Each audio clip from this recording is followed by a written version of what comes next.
Hello, I'm Richard Hara, and this is Social Impact Live, a weekly conversation with members of the Columbia School of Social Work community.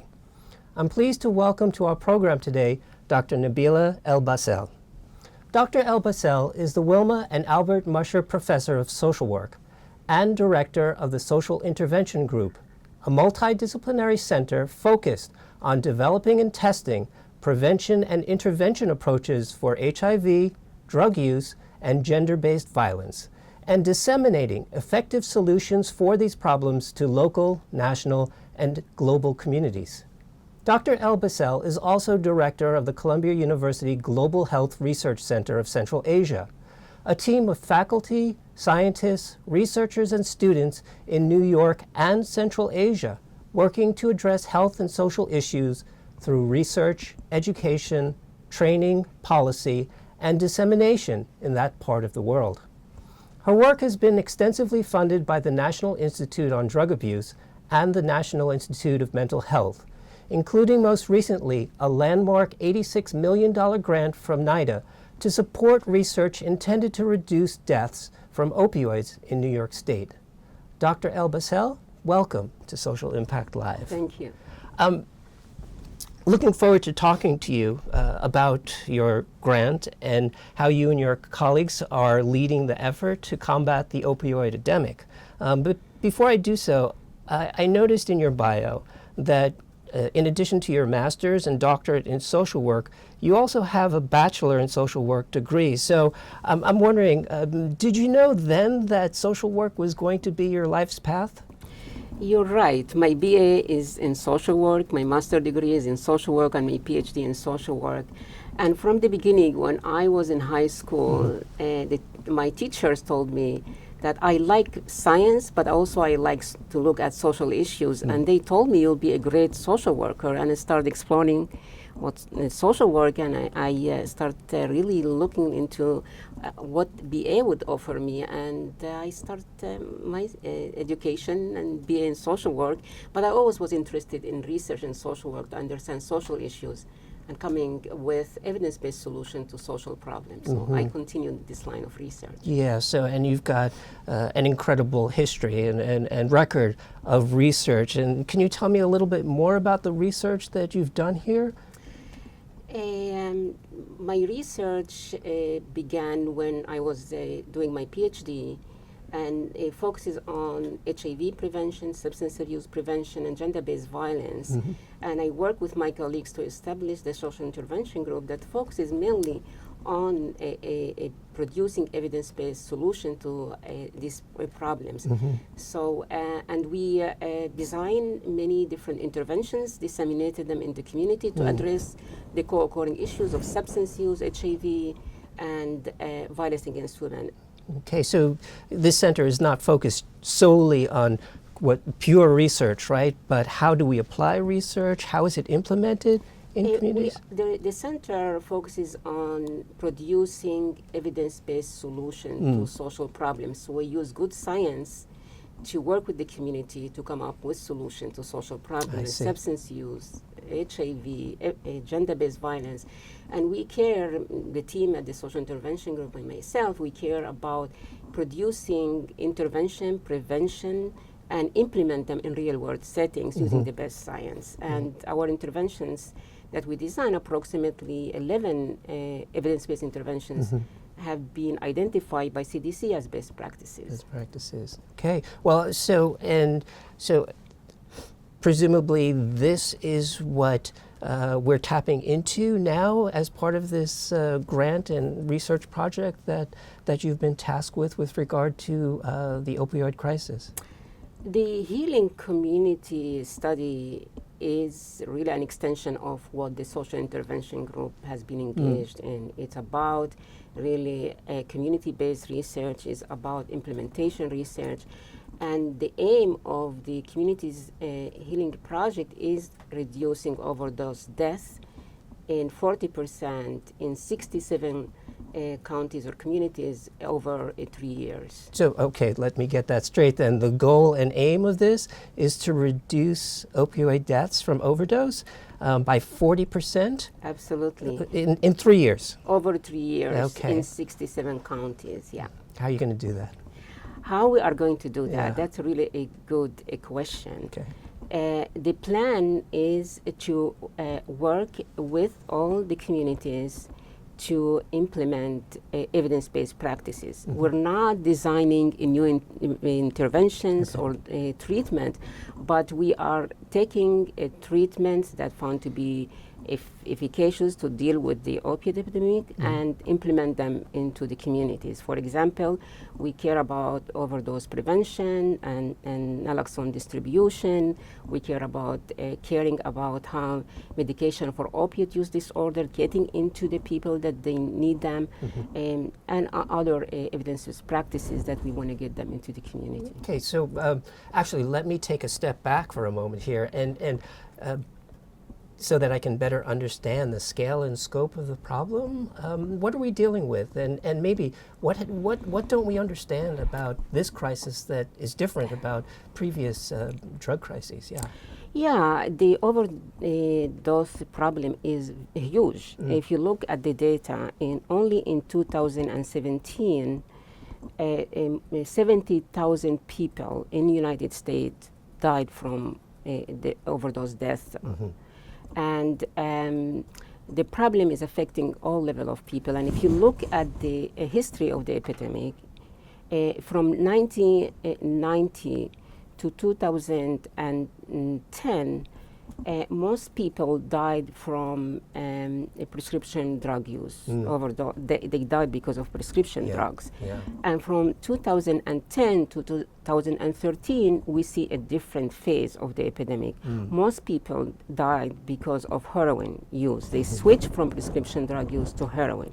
And then from 2013 till now, we're seeing a different epidemic. We're seeing really a serious epidemic because of synthetic drug use like fentanyl, which is 50 to 100 times more potent than heroin.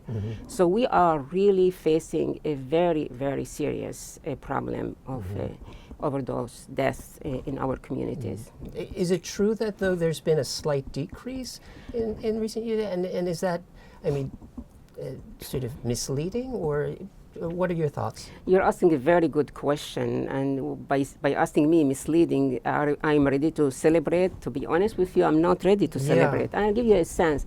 CDC published a report about the rate of overdose death in 2018, and difference between 2017 and 18, and they said, wow, there is a reduction of 5% of overdose deaths. Okay. And but if you really dig into the data, you'll see that most of the reduction of deaths is because of prescription drug use. It's not because of the synthetic drugs that they use. And so it's too early to celebrate. It's a reduction. Yes, we see instead of 70,000 people died in 2017, the CDC reported in 2018 there were 500 people died from overdose deaths. But most of the reduction of rate of death is because of prescription drug use and not because of the use of fentanyl that we are facing now, which is serious problem that affecting our communities. Okay. So there are different facets to this epidemic, to the problem of overdoses and so on. So, so what is your approach going to be? I know you're focusing mainly on New York State, correct, in your work? Let me give you a background about the Healing Community Study. Great. It's about 67 communities, not only in New York State, but Massachusetts, Kentucky, Ohio, and New York State. Okay. So there are 4 states who will be involved in the study, and there are 67 counties or communities that are engaged in this. Okay, all right. So So what's going to happen? Are you going to be going to these counties and bringing information? Are you going to be working with local groups to brainstorm? How is this all going to work? These are really great questions. So in New York State, we have 16 counties that will be involved in the study. 8 of the 16 counties will be randomized to, we call it Wave 1. Which we start now. Wave 1, we deliver the intervention to Wave 1, and 2 years later, we will deliver the intervention to Wave 2, which for the additional 8 counties. The additional 8 counties in 2 years from now, they'll get a better intervention because we will be working on delivering an intervention that will be improved and getting it into the Wave 2. So in fact, today we find out who the counties are from Wave 1. And the intervention will start very soon. So we're very excited to be part of it. So the intervention, so to speak, is something that can actually change over time and develop and evolve. So let me give you a sense of the intervention. Okay. So the intervention is bringing evidence-based practices to address the opioid epidemic in the counties. But one really amazing piece of the intervention is involving the community in making decisions what is the best approaches for each county. When we go to a county, we will work with existing coalitions, and the coalitions in each county, the coalition consists of governmental officials, providers, and also of people with lived experiences. And this coalition decides what would be the best thing for the community. Are we going to go first with overdose prevention? Are we going to be training medical providers to provide a medication for opioid use disorder? So the coalition is the backbone of what need to be delivered. The most important piece of this approach is that we use evidence-based solutions to the issue, meaning that we will bring in data to the coalition to make data-driven decisions. We use dashboard for visualization of the data. We will do landscape analysis of what services exist in the community and what gaps exist in the community. It's up to the coalition to make a decision what needs to be done for each community. And the health commissioners or mental health commissioners in each county are also heavily involved and also are the backbone of delivering this kind of approach. So what I'm imagining is that here you are with your working group and you've got all of this information on evidence-based interventions and so on, prevention, treatment, etc. You're going to be taking this package, so to speak, to local communities and working with the groups there to determine what the priorities might be and so on. The data that you bring, or is the data coming from the community as far as what the needs are and so on, and putting all of that together, deciding what the next steps are going to be as far as this project is concerned? The first step of doing our work is to inform the community or the coalition about existing interventions. Yeah. So what we're doing, landscape data collection. About the assets of the community, what services exist, and then doing about the gaps, what gaps exist in the community, and bring them into the coalitions. And the coalition members know what's happening because they're also from the community. So they will also inform us what we need to do, and it's a reciprocal relationship, but we will bring this data to the coalition, as well as there are many existing data around that we want to connect the data and bring them to the coalition, and the coalition members will say we need to pursue this kind of solution for our community, and the solution may vary across counties. Yeah.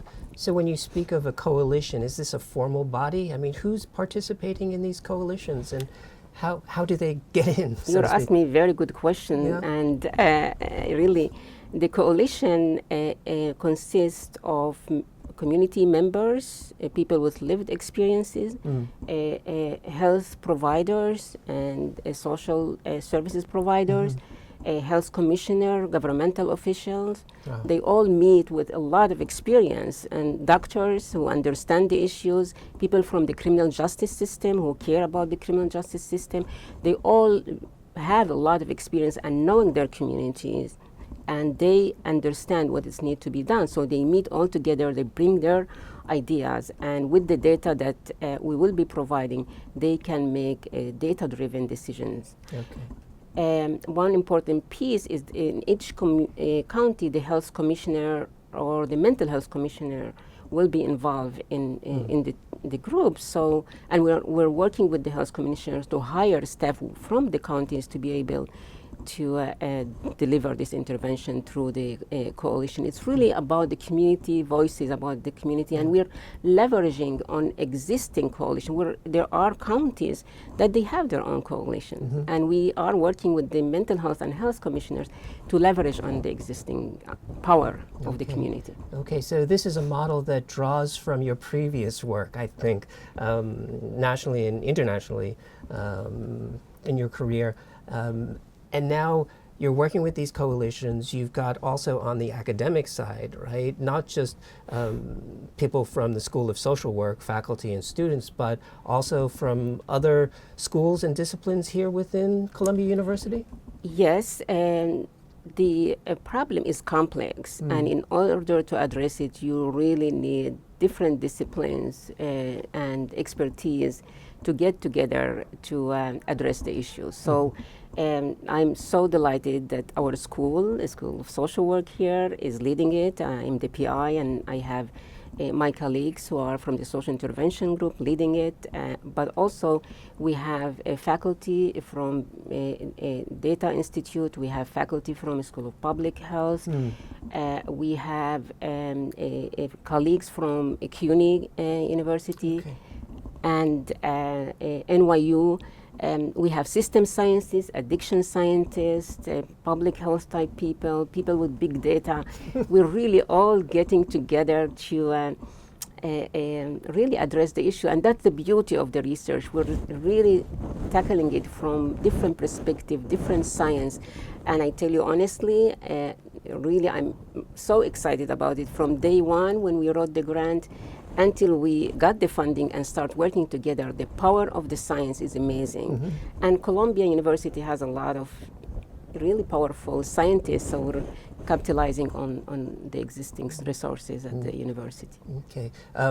I have a follow-up question, but I also want to remind our audience that we reserve a little time at the end of the program for some Q&A. So if you've got some questions, please write them into the chat box, and we'll try to pass them along to Dr. El-Bassel. Yeah, so my head is spinning now. I'm thinking about all of these people, all of these players, the coalition, you've got the academic, you've got the government piece, and maybe, yeah, the opportunity is that we can coordinate, right? A strategic response, right? By bringing together all these stakeholders. But again, how are you going to do it? You know, I mean, how do you provide that kind of leadership to such a heterogeneous, right, group of stakeholders? Let me say that the social intervention group has been doing this work for almost 25 years. Yeah. We build a great infrastructure at the school. We have great faculty from School of Social Work who are involved in it. And also, the school committed to resources and committed to help us to build the infrastructure. So that's really very helpful. So if we are ready for this huge undertaking, given the expertise we have and the vision of the social intervention group.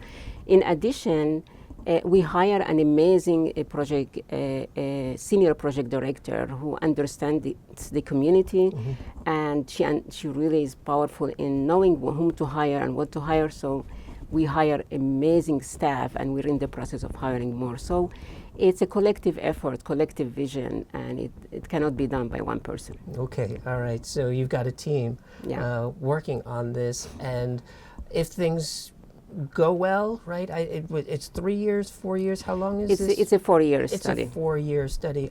What happens beyond that? That's Are there plans, or is it kind of assess as we go along? And So the plan is really to sustain this program. So that's why we're creating the coalitions. We're working with governmental officials. So when we're done with the study, they'll be sustained. And if it works, this study or this kind of approach, a community-based approach, will be taken to different counties that are not involved in the research and implement the same model. And also, I'm really excited because if we succeed, this model that we're creating, that it's evidence-based, science-based, can be applied to other epidemics.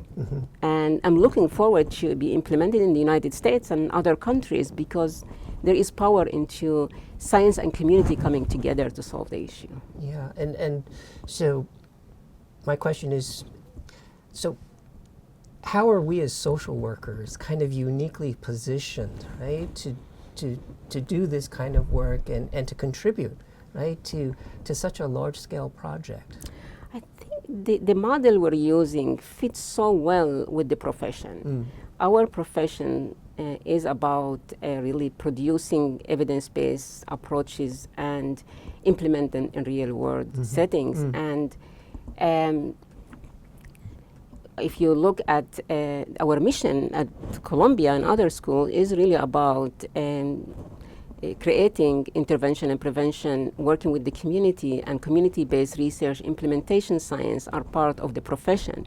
And that's really exactly why I think this kind of research fits so well with the profession. It's really, it's our values. It's about working with the community, by the community, coming with solutions and implement them in real world. So it fits well with the profession's values. I guess it can't be emphasized enough, right? We don't treat communities as subjects, right? Or they're collaborators. Yeah, when we saw the RFA to apply for this funding, the team at the social intervention group made and said, this fits so well with social work. This is exactly what we want. We know how to do community-based research. We know how to involve the community in science. We know how to do implementation research. We've done addiction research. We've done HIV research, and all of these issues are all connected. And we ran to write the application, and we brought with us other scientists who care about the issues. And the implications for us as a school of social work and for social work education in general, is this, what are your thoughts? Yeah, let me say that so far a huge number of master students and PhD students are involved in this process and learning with us and working with us. We have a training program, T32, that's funded by NIDA. We have a number of pre-docs and postdocs are involved. We have faculty from the school who are involved with the research. And we bringing our expertise into the classroom too, and talking about the model. We have visiting faculty from social work and other fields are coming to learn about this. So there's so much excitement about the plan and the approach that we're taking in the profession. And to say honestly, a School of Social Work, Columbia University is the best place to do it, given our interest and our vision to evidence-based practices and also about implementation research. So we fit the formula to do this kind of research. Yeah, no, it's an exciting time to be here at the school, to be a part of what does feel like a watershed moment, right? In terms of the work that we're doing and the impact that we're having out there on people's lives. So thank you for that, and I would be remiss if I didn't mention a recent honor that you were named as a university professor here at Columbia University, the highest academic honor that the university can bestow. So congratulations for that. And I was just hoping you could, obviously a long and storied career that's far from over, but looking back a little bit, what's given you the most satisfaction being in social work, being an educator, researcher, practitioner, everything? I think it's going back to your first question, why I'm doing social work and why I studied my BA in social work, my master's degree in social work. It's really about coming up with evidence-based solutions to social problems. And we are facing a very serious problem, continue to face with the opioids epidemic. Yeah. And what gives me really satisfaction is that I can use my skills, my knowledge to work hard to address the problem, but also I'm so excited to be working with students and faculty to share what I know and to build the future together and to promote evidence-based approaches and use good science and multidisciplinary approach at our school and the faculty. And I'm very committed to the school, so I'm so satisfied with where I am and where I'm going with my career. Well, thank you so much. I wanted to turn to some questions from our audience, if we could now. Could you describe some of the specific strategies and evidence-based practices you are contemplating employing in regards to this crisis? You mentioned science-based solutions, but I'm curious what exactly some of these might be. I'll talk about three approaches that we're taking. The first one is overdose prevention and naloxone distribution. So this is a strategy that we will be working with the community to deliver them everywhere. We want to get to places where people don't get naloxone or people who don't have access to overdose prevention, the criminal justice, homeless shelter, emergency department, and deliver these strategies into this setting, so high-risk places. Secondly, we want to enhance or improve access to medication for opioid use disorder. As you know, the number of doctors who are trained to prescribe medication for opioid use disorder is so low. Only 5% of the doctors have waiver to prescribe this medication. You want to be assured that people get the medication they need and access them. And hopefully the coalition decide that we need to emphasize an increasing number of health providers that can prescribe medication, so we know that more people access them. And there are other strategies, but these are two major ones. And the different players that need to be involved. And the players, and it's up to the community if that's where they want to start. But what I mentioned earlier, we are going to use evidence-based practices that are around. Yeah. Next question. I'm curious why New York State was selected for this study. Ohio, which is one of the other sites, seems to have a much worse opioid epidemic. Will your findings in New York State be used to help Ohio? Relevance to other states? That's a good question. If you look at the statistics, in 2017, approximately 3,400 people died from overdose death in New York State.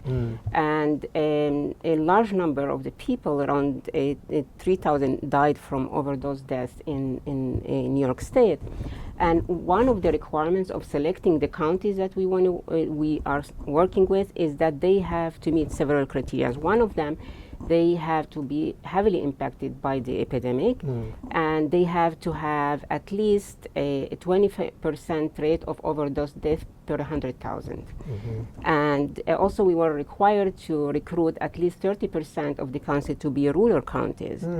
So all these counties meet this criteria, as well as in Ohio or in Massachusetts or in Kentucky, they need to meet this criteria. So there are really counties that impacted heavily by the epidemic. I see. Can you say when this intervention will take place in Kentucky and which counties were selected?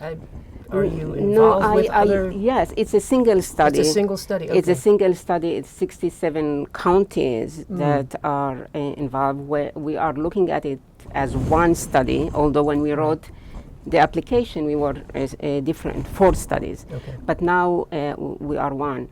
I don't I cannot really list the counties in Kentucky, but the counties meet the same criteria as I mentioned earlier. They have to be impacted heavily by the epidemic. Yeah, so they're trying to get a range of or cover different populations, different parts of the state, and again, to collect enough data to usefully project to other states and other counties. And, right, and they have to meet the criteria for 25, the rate of overdose, 25 per 100,000 in a given year. So that certain level. Yeah. Okay. Could you discuss a couple of the evidence-based interventions beyond naloxone distribution and MAT on the West Coast? Polysubstance use, specifically methamphetamine and heroin fentanyl, is a big issue. Okay, I'm wondering what your thoughts are about the barriers to applying evidence-based opioid interventions to polysubstance use. I think the last part of it, Yeah, I think we cannot ignore that the use of methamphetamines and crack cocaine and are really serious epidemics in all the counties, the 67 counties that we're going to work with. And focusing only on the opiates without addressing the polydrug use is not going to solve the full question. So we're addressing in our approaches also methamphetamines and on other drug use and polydrug use.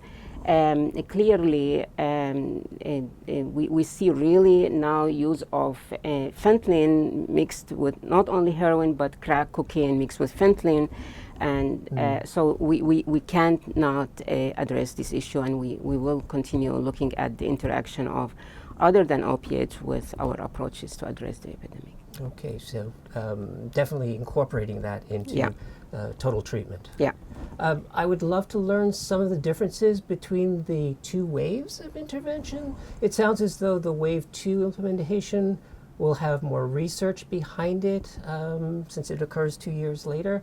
But are there any other key differences you know of right now? So wave 1 will begin the intervention in a few months, which as I mentioned earlier, we already know which counties go in wave 1.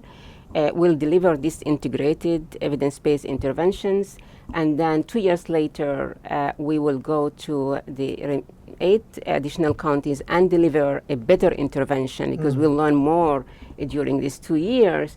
So the intervention would be really stronger. Yeah.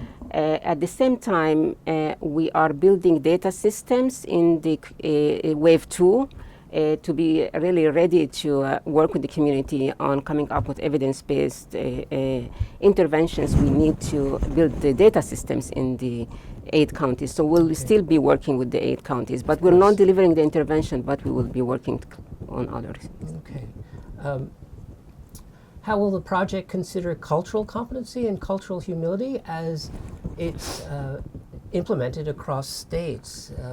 How will this project help to identify and address some of the underlying issues to the epidemic? So I'm not sure cultural and underlying issues are one and the same, but your thoughts about that? Yes, I mean the two questions, the two components of the question are great and are very, very, very important. Yes, cultural competencies is an integral part of how we train the researchers to work in every county, how we train the coalitions, and it's an integral part of the process of implementing the research. So will be protocols on cultural competencies integrated into our approach. In terms of the second part of the question, clearly we need to be looking at the root causes of the problems: poverty, lack of access to care, stigma. And stigma is really an integral part of our intervention. A stigma reduction in the community, stigma reduction by the health providers in the healthcare system, stigma from family members of people who are impacted by the epidemic will be integrated in the intervention itself. So it's really part of what we need to do to reduce one of the major drivers of the epidemic. But homelessness is another issue. And criminal justice is another issue. Criminal justice, we will be working, bringing really treatment into the criminal justice system. We're also interested in linking people from the criminal justice system into the healthcare system and into obtaining the treatment they need. But I cannot deny that there are really causes that we need to be looked at: poverty, homelessness, and other issues that are the main causes of the problem. But the interventions don't directly address them? We're not addressing poverty, but we're really trying to be everywhere and get people who need support and help to link them to care. We know that many people in homeless shelters or soup kitchens, people who are in the community supervision programs, people in jails and prisons, they have no link to care, no link to housing. So that's part of our intervention to be able to help the population that needs support. And finding the right channels to go through. Exactly. Okay. Let me see. Got a few more questions if we've got time. I see that NIDA is recommending that, quote, medication should be combined with behavioral counseling for a, quote, whole patient approach known as medication-assisted treatment. What behavioral counseling approaches are you considering as part of this project? Yeah, that's really the good question. There are evidence-based behavioral interventions that found to be able to help people to deal with depression and mental health issues that we will be integrated into the approach. So all the behavioral intervention that have found to help people to be able to feel better and to understand their needs will be integrated into the programs. Okay. In addition to the discussed interventions, are you considering higher level policies at the state level that can help to address the social determinants of the opioid epidemic? There is emerging evidence pointing to the impacts of poor socioeconomic status, conditions leading to opioid overdose, and the policies that can support socioeconomic opportunities, right? That promote health and well-being. So is there a policy component here? The first, we are going to be focusing on some policies, and I'll give you an example of an issue. One policy issue is data about the opiate epidemic are not connected. There's so many data sets that are not connected, and because the data are not connected, it's very hard to come up with policy changes. For example, data from the emergency room is not connected with the criminal justice system. Data from primary care is not connected.